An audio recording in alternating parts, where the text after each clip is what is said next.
Chapitre 5. Les fantômes du passé. Les rues de Milan sont calmes, baignées dans une lumière dorée alors que le soleil commence à se coucher. Marco, assis sur un banc près de San Siro, regarde au loin, perdu dans ses pensées. Tout lui semble familier, pourtant différent. Ce stade, ces rues, il les a arpentées 1000 fois, mais aujourd'hui, quelque chose est différent.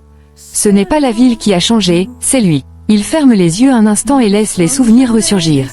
Nous sommes en 2010. L'Inter Milan, sous la houlette de José Mourinho, est au sommet du football européen. Marco se souvient de chaque détail de cette année légendaire, comme si c'était hier. Les victoires se succédaient, l'équipe dominait la Serie A, la Coupe d'Italie, et la Ligue des Champions.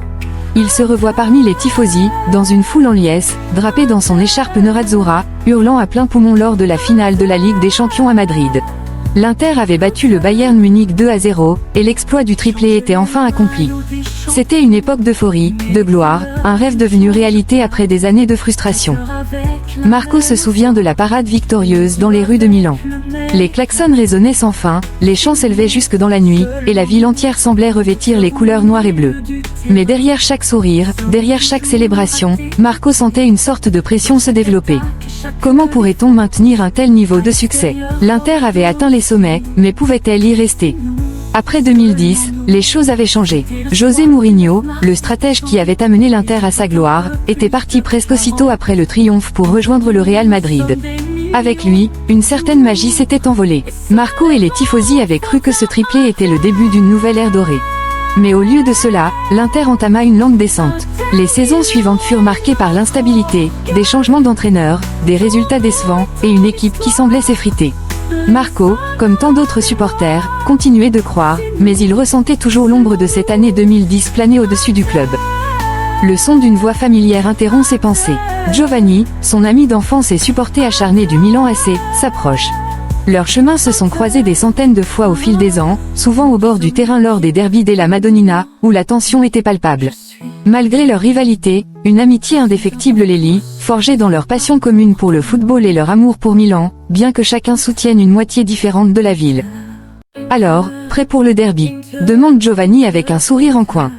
Marco esquisse un sourire, aussi près que possible, mais toi, tu sais comment c'est, le passé pèse lourd. Giovanni rit doucement, mais son regard devient plus sérieux. Le passé est un fardeau. Vous avez eu votre moment de gloire, mais parfois, j'ai l'impression que vous êtes prisonnier de 2010. Vous attendez toujours ce retour miraculeux. Marco hoche la tête. C'est vrai, ce triplé, c'était tout pour nous, mais depuis, on court après un fantôme.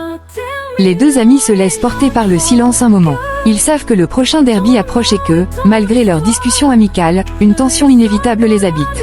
Le derby della Madonnina n'est pas un match ordinaire. C'est une bataille où la fierté de chaque tifoso est en jeu. Mais au-delà de la rivalité, Marco et Giovanni reconnaissent que ces moments, ces victoires, ces défaites, ont forgé leur amitié. Ce derby, ça pourrait être différent cette fois. On a une nouvelle équipe, des joueurs avec du talent, dit Marco, cherchant à se convaincre autant que son ami. Giovanni le regarde et hausse les épaules. Peut-être, mais tu sais aussi bien que moi que les souvenirs du passé sont tenaces. Parfois, ils te poussent à aller de l'avant, et parfois, ils te retiennent. Le vrai défi, c'est de les affronter.